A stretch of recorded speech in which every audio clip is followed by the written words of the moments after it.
everybody, Allie here. Welcome to Gerda Steiner Designs blog, and today we're going to get right into the coloring. Today I am using the Peking Panda. He is simply adorable. And of course with all digital stamps you can resize it to make it exactly what you need for your card.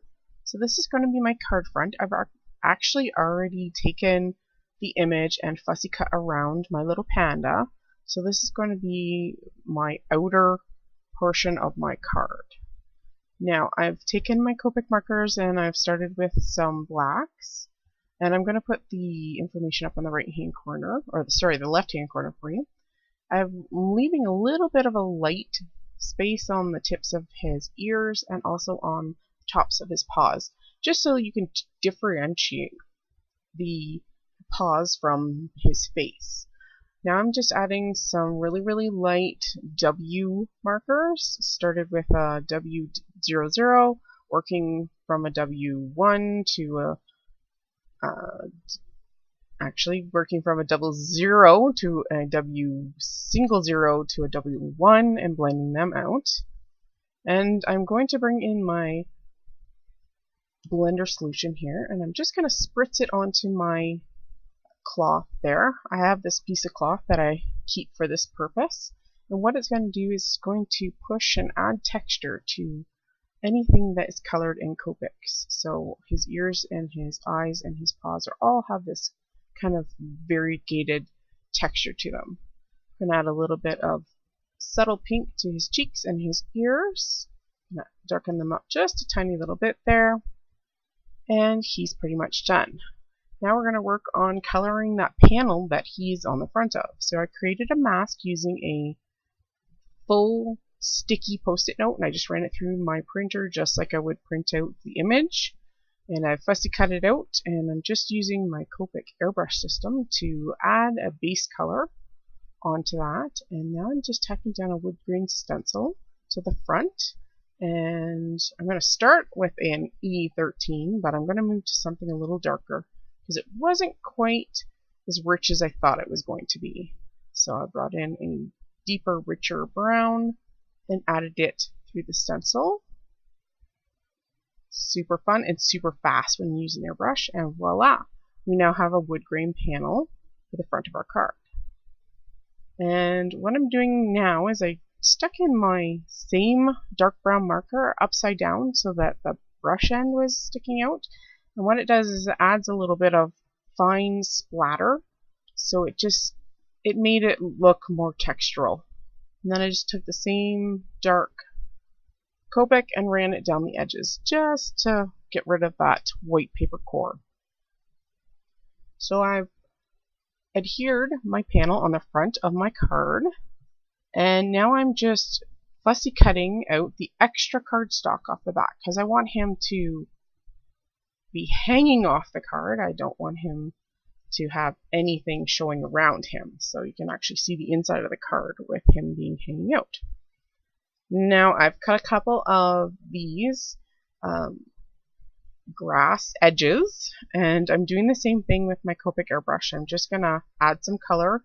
I didn't have the right color of cardstock, so I made my own. So I'm just using it, adding a base of a light green, and then I figured it wasn't quite dark enough, so I added some more. And I did this for 2 panels, and we're going to use those on the inside of our card. So the image that we're going to put on the inside this time is Panda in Love. And I just took my same grass border and I partially cut it just up to the edge of the panda on both sides. And now I'm just trimming him out so that he's fussy cut out. I'm going to add some same green Copic markers. This is a YG01. Putting a base coat down on my cardstock. And we're going to color all around those cute little hearts. And I'm going to come in with a little bit darker green. This is a YG23.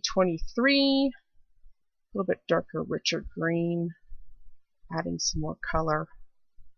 I figured it wasn't quite dark enough for my liking, so I went in with that YG23 marker. And now I'm going to add a little bit of shadows using a YG17.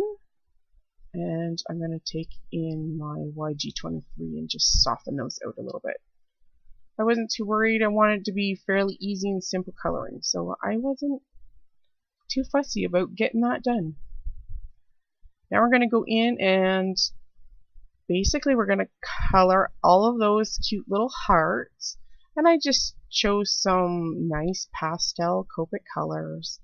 I chose a kind of a turquoise, which is this color here, and I just did 2 ink blendings with them, so a light and a slightly darker same color. So we've got some light purple hearts, and we're going to come in with a yellow and eventually a pink.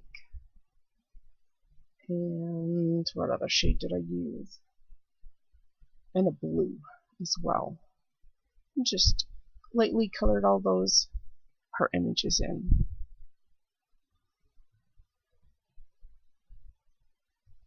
This image is just so adorable, and it would make a great card front too, of course.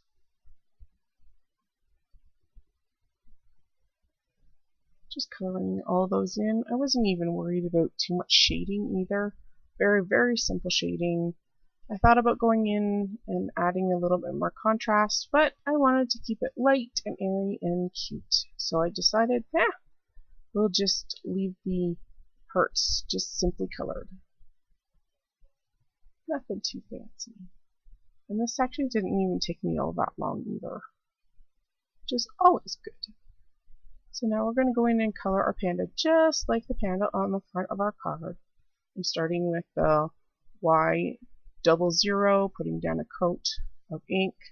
Then I'm going in and extending that with a W0, and then adding even a little bit deeper color with a W1 onto the black.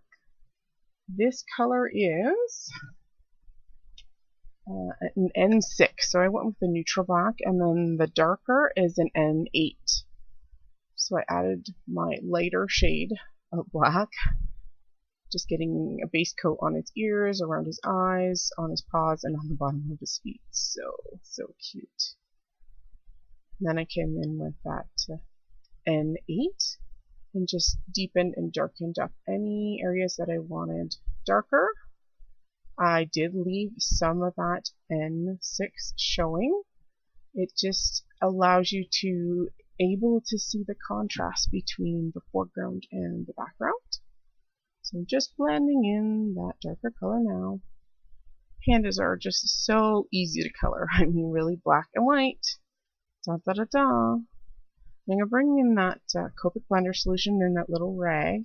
Now I would suggest doing the coloring of the panda first and doing the fur texture, but I was pretty confident that I could just keep it on that black, and it was pretty good. I had a little touch of green that somehow my little piece of cloth there picked up, but I used my Copic blender on his face and just got rid of that, filling in any remaining parts there and just giving him some green eyes.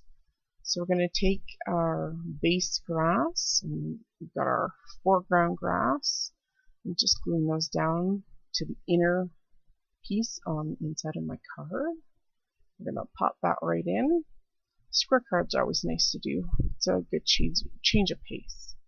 So right now I'm filling with all of the inner workings of getting him stuck to the inside so that he pops up when you actually open the card. So I had to maneuver things around. I realized that I had put in an extra score line where I probably didn't need it. So I just needed kind of like a V-fold. I used a spare piece of cardstock that matched. So we used a V-fold piece of cardstock on the left side, and I used kind of like a U-shaped piece on the right hand side. I'm just going to take some cute little die cut cloud shapes and glue them to the background. There we go. And now on to the sentiment. Now I wanted to create my own, so I went into my word processing And I made a black box and then put my sentiments inside that in white, so that when I printed them on my laser printer, it would come out black, black, black, and then I could put them through with foil. So I foiled both of these, which is super cute. And then I die cut them with a speech bubble type die.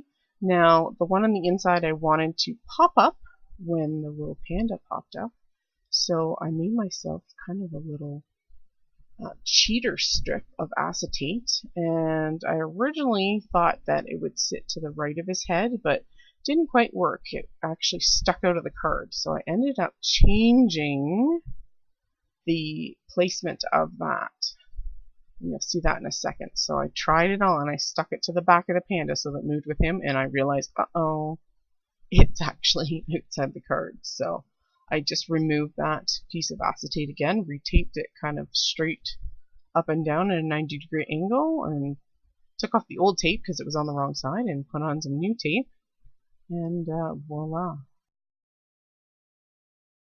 So as one final finishing touch, I used some glossy accents and some Stardust stickles, and added some details to the eyes and his nose on the front, and also some to his eyes and nose on the inside, and then some glitter to some of the hearts. Thanks for joining me today on this rather speedy tutorial. Thanks for all the thumbs up, comments, and subscriptions. I hope to see you again soon. Thanks for joining me today, guys. Bye-bye.